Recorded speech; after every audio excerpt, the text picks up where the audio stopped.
গাছের ডালে ডালে মুকুলের সমারোহ। এর মিষ্টি গন্ধে এক ফুল থেকে অন্য ফুলে ছুটে বেড়াচ্ছে মৌমাছি।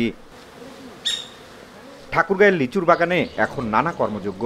মুকুল ভালো আসায় দেশের বিভিন্ন প্রান্ত থেকে মৌচাষিরা ছুটে এসেছেন বাগানে। গাছের ফাঁকে ফাঁকে বসানো মৌবাক্স থেকে মধু সংগ্রহে ব্যস্ত সময় পার করছেন শ্রমিকরা। আর বাগান থেকেই মধু কিনছেন স্থানীয় ও বাইরের ক্রেতারা। এদিকে মৌমাছির জন্য পরাগায়ন হওয়ায় খুশি বাগান মালিকরা। বক্সগুলো আমরা লিচু বাগানে বসানোর পূর্বে দেখা যাচ্ছে আমাদের মৌমাছিগুলো আমরা ছাড়ে দিই। এই মৌমাছিগুলো গাছে যায়, গাছ থেকে মধুটা আনে। মধুটা এখান থেকে আমরা সংগ্রহ করে দোকানে আমরা নিয়ে যাই, বাজারে নিয়ে যাই, সেল দিই। মৌচাষি ওলাগুরা আসে, আমরাও তাদেরকে বসতে দিই। এটার একটা কারণ হচ্ছে আমাদের পরাগায়ন ভালোভাবে ঘটে এবং আমাদের ফল ভালো হয়।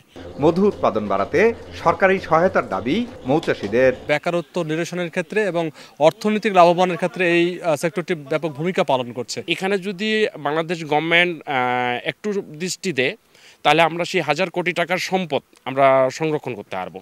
মধু উৎপাদন বাড়াতে সব ধরনের পরামর্শ দেওয়ার কথা জানায় কৃষি বিভাগ। গাছগুলো সবই ফুলে ফুলে সুশোভিত এবং এই মুহূর্তে আমাদের মৌয়ালরা বিশেষ করে কেউ কেউ বিক্ষিপ্তভাবে, আবার কেউ কেউ মৌ কলোনি সেগুলো স্থাপন করতে যাচ্ছে। কৃষি বিভাগের তথ্য মতে ঠাকুরগাঁয়ে প্রায় 300 হেক্টর জমিতে লিচু বাগান রয়েছে। চলতি মৌসুমে এসব বাগান থেকে 300 মেট্রিক টনের বেশি মধু সংগ্রহ করা হবে।